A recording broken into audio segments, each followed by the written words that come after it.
The OnePlus 10T is here and it looks a lot like the OnePlus 10 Pro. However, there are lots of significant differences. What's up guys, Saf here on Super Saf TV, and let's go ahead, break all of these differences down Super Saf style, look at some camera samples and see which one of these may be right for you. So let's initially start off with the build and design. As you can see, the design is quite similar. We have a similar camera module and overall look. The key difference on the back is that on the OnePlus 10 Pro, we do have a ridge around the camera module. On the OnePlus 10T, the back glass does kind of curve in and blend into the camera module. Size-wise as well, they are very similar. We've got roughly about the same width. The OnePlus 10T is slightly taller and slightly thicker, and they both also weigh roughly about the same. We also have the same material at the back with Gorilla Glass 5, however we do have some different textures. The OnePlus 10 Pro has a matte finish on both the colors, which I personally do prefer. On the OnePlus 10T, the black version has a matte finish, but this green version, which they call Jade Green, does have this glossy finish, which I'm personally not too much of a fan on because it does attract lots of fingerprints. Now, the frame. So the OnePlus 10 Pro does have an aluminium frame, which is quite premium. The OnePlus 10T actually has a plastic frame. This is something that they didn't really mention too much on and just kind of brushed past it.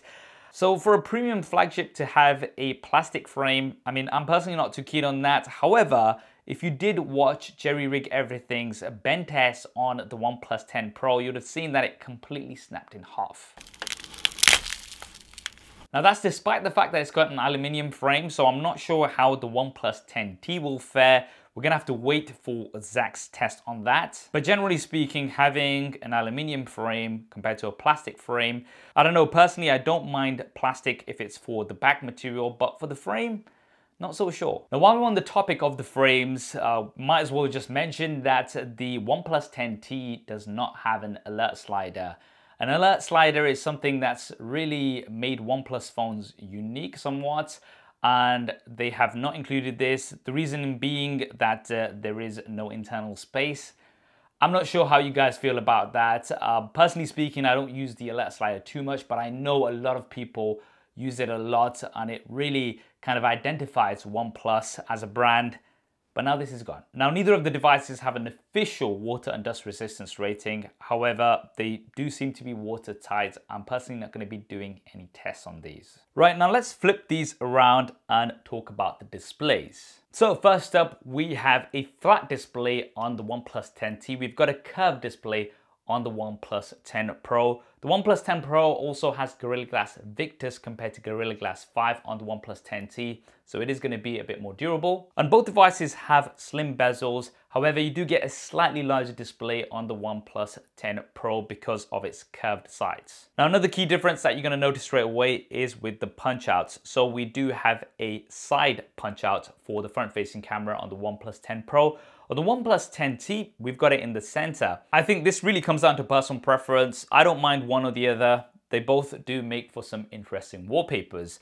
I'll try to leave some linked down below if you want to download them for yourselves. Anyway, the OnePlus 10 Pro does get some big advantages. Firstly, it is a high resolution display with Quad HD Plus rather than Full HD Plus. This is going to give you a higher pixel density, making things sharper. It's also a brighter display with a peak brightness of around 1300 nits versus 950 nits. And finally, although both devices do support a high 120Hz refresh rate, which makes everything super smooth, the OnePlus 10 Pro has an LTPO display.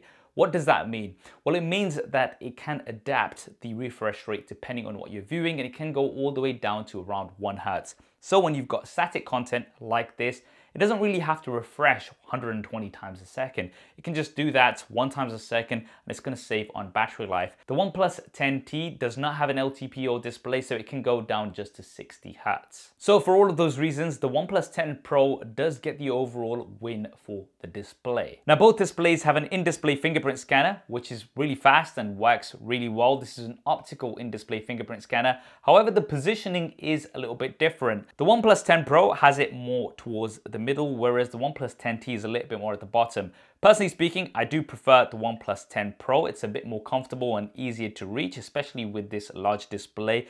You do have to kind of reach down on the OnePlus 10T. Hey, SideSaf here again. Did you miss me? You know what I'm gonna do? Just gonna remind you, if you're enjoying the video so far and you haven't already, then be sure to subscribe and hit that bell icon, and maybe also smash that like button for the YouTube algorithm. That's it from me, guys. I'll be back. You heard the man, SideSaf. You've not seen him some time, but if you're not already, then maybe consider subscribing and hitting that bell icon. There's gonna be lots more content like this coming up. Let's now move on to the cameras. So at first glance, it might seem like the devices have similar cameras, but they are completely different. On the OnePlus 10 Pro, we have a primary, we have a higher resolution ultra-wide camera, and we also have a dedicated telephoto camera, which is going to give you optical zoom. On the OnePlus 10T, we have a primary camera, we have just an 8 megapixel ultra-wide camera, and then we have a 2 megapixel macro camera. Yes, they actually went ahead and put that in there. I'm assuming it's just to kind of fill in the circles because they were taking the design from the OnePlus 10 Pro. But anyway, the other thing that you'll notice as well is that there is no Hasselblad branding on the OnePlus 10T. This is here on the OnePlus 10 Pro. Now, how much of a difference does this make? Well, on the interface of things, it's pretty similar on both. You do have the orange shutter button for the OnePlus 10 Pro, for example, but in terms of the user experience, I don't think there's going to be a significant amount of difference. What about the photos themselves? Well, from the primary camera, I think both actually do pretty good. You do have more of a Hasselblad stylized look on the OnePlus 10 Pro, which you may prefer. But realistically speaking, I think you're going to get good results with both of these. The OnePlus 10 Pro does have a slightly larger sensor size, and this will result in slightly better nighttime images. So you can see on this example, the text is sharper here on the OnePlus 10 Pro. For the ultra-wide camera, it's an easy win for the OnePlus 10 Pro. Having that larger sensor size means that you're going to get a lot more detail. You can see on this example here, in the foreground especially, the OnePlus 10T is a little bit soft, whereas we've got lots more detail on the OnePlus 10 Pro. The OnePlus 10 Pro also has a wider field of view. You can go all the way up to around 150 degrees, which does give you some distortion, but it's nice to have that option there. You also have a bit of a fisheye mode, which you might like. And when it comes to zoom, the OnePlus 10T does not have any optical zoom. So you do have digital zoom versus optical zoom. And of course, optical zoom is just going to win. So the OnePlus 10 Pro, as you can see on this example here, is going to give you 3.3 times optical zoom, giving you a sharper result. And this is a lot more obvious when you go up to 10 times, where the OnePlus 10 Pro is going to be using a combination of optical and digital zoom, whereas the OnePlus 10T is just going to be using digital zoom. Now, the OnePlus 10T does have that 2 megapixel macro camera. So if you do want to take macro images, then you will get better macro images on the OnePlus 10T, but they're not going to be great because they're going to be at 2 megapixels. Now, on previous OnePlus devices, the ultra-wide camera doubled up as a macro camera and was able to refocus closer to subjects, and this resulted in excellent macro shots. However, this is not here on the OnePlus 10 Pro. I'm not sure why OnePlus haven't included it, but hey, if you like 2 megapixel macro shots, then the OnePlus 10T will be the one for you. When it comes to video, the OnePlus 10 Pro, you can film 4K up to 120 frames a second. You also have the ability to film up to 8K video. And overall, the video quality again is better on the OnePlus 10 Pro. You've got better dynamic range. So if you are looking for the device with better cameras, then it's an easy pick here. The OnePlus 10 Pro does have overall better cameras with a better all-round camera package. Now, having said that, I do think there are other devices with better cameras at this price range. But if you're looking at the OnePlus 10T versus the OnePlus 10 Pro, yes, the OnePlus 10 Pro is better. For the front-facing cameras, you do have a high resolution on the OnePlus 10 Pro, but realistically speaking, these would not be my picks for selfie cameras. They are okay, but really flat, nothing special on either of these.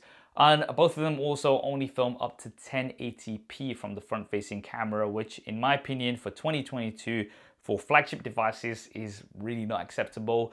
The images are really flat with not great dynamic range. I would not pick either of these for the selfie cameras, but hey, that's what you have. So it looks like we've had a lot of wins here for the OnePlus 10 Pro, but one area where the OnePlus 10T really shines is when it comes to performance. The OnePlus 10 Pro is powered by the Qualcomm Snapdragon 8 Gen 1. The OnePlus 10T is powered by the latest 8 Plus Gen 1 chipset. You can also get more RAM on the OnePlus 10T, up to 16 gigabytes, which will mean that you can have up to 30 apps open in the background. And officially, having the 8 Plus Gen 1 will mean that you're going to get 10% better performance in the CPU, the GPU, as well as 30% better power efficiency. The OnePlus 10T also has 8% better cooling compared to the 10 Pro. And in terms of day-to-day performance, what does this mean? Well, the 10 Pro is still really good in terms of performance. It's going to get through pretty much every task that you throw at it. But the OnePlus 10T is just going to have a slight edge, especially when it comes to things like gaming and sustained performance. Now, I'm personally not a gamer myself, but my buddy Thunder E from Bored at Work is, and he has done a detailed gaming test on the OnePlus 10T. So if you're interested to check that out, I'll leave that link down in the description below. The OnePlus 10T also has 15 antennas compared to just the 6 on the OnePlus 10 Pro. So when it comes to connectivity, especially if you're in crowded areas and things like that, the OnePlus 10T is going to get a bit of an edge. Now let's talk about the batteries. So the OnePlus 10 Pro does have a slightly larger battery compared to the OnePlus 10T. However, because of the power efficiency of the new chip, I would say I'm getting roughly about the same battery life on both devices. They are both really good and get you through the day absolutely fine. The OnePlus 10 Pro comes with very fast 80-watt SuperVOOC charging, and you've also got the ability to wireless charge, not only regular charging, but you can get very fast wireless charging with AirVOOC, 50 watts. That is a charger that you're gonna have to get separately. And you also have reverse wireless charging on the OnePlus 10 Pro. The OnePlus 10T unfortunately does not have wireless charging. However, it does have faster wired charging, up to 150 watts. What does that mean in your day-to-day? Well, on the OnePlus 10T, you'll be able to get 100% in just 19 minutes. On the OnePlus 10 Pro, a 100% charge is going to take around 32 minutes. How much does that matter to you? Personally speaking, I would pick the wireless charging with 80 watts charging, which is still very fast, compared to 150 watt charging without wireless charging. But in either case, the chargers are included out of the box, which is a big plus in this day and age. For the audio, we've got stereo speakers on both devices, one in the earpiece and one bottom firing, and both of them do support Dolby Atmos. In my listening, both of these sound really good and they are about the same. For software, we do have OxygenOS 12.1, which is based upon Android 12. OxygenOS has been a little bit controversial recently because it has become more and more like ColorOS, which I know a lot of people don't like. I personally do quite like ColorOS. I think it has come a long way. However, it seems like OnePlus has kind of taken a lot of that feedback on board and they're trying to bring back the Oxygen experience that people like. So with OxygenOS 13, which is coming soon, first on the OnePlus 10 Pro, then on the OnePlus 10T, you are going to be getting lots of updates. And OnePlus are calling it the aquamorphic design. Can't tell you too much about it as yet. I would like to try it out myself. But hopefully OnePlus will be bringing more of that Oxygen experience that the fans know and love to the OnePlus devices very soon. Finally, let's talk about pricing. So, the OnePlus 10T comes in at the same price as the OnePlus 10 Pro. Actually, scrap that. It's just over an hour before the official launch of the OnePlus 10T, and OnePlus have actually given me updated pricing, which is also quite unprofessional doing it so last minute. But anyway, the good news is that the OnePlus 10T is actually going to be coming in at quite a competitive price, unlike what they had initially planned. And although with the OnePlus 10 Pro, you are getting lots of advantages, you're getting a better display, you're getting better cameras, you're getting wireless charging, a more premium build, and of course that alert slider, which has now gone on the OnePlus 10T. But on the OnePlus 10T, you will be getting better overall performance, and you are getting that 160 watt fast charging, all at that new, more competitive price of around £630. So if the features on the OnePlus 10 Pro are still important to you, that is an option here in the UK anyway. You don't have that option in the US. But if you're after a powerful device, which is going to be really, really fast, and does have some good overall features, then I think that the OnePlus 10T is coming in at quite a competitive price both in the UK as well as the US. That's what I think anyway. What do you guys think? Do drop me a comment below. Let me know your thoughts. I hope you enjoyed this video and found it useful. If you did, then do smash that like button for me. And if you haven't already, then do make SiteSAF's day by subscribing and hitting that bell icon. If you want to see some more related videos, I'll link those here. Thanks for watching. This is Saf on SuperSAF TV, and I'll see you next time.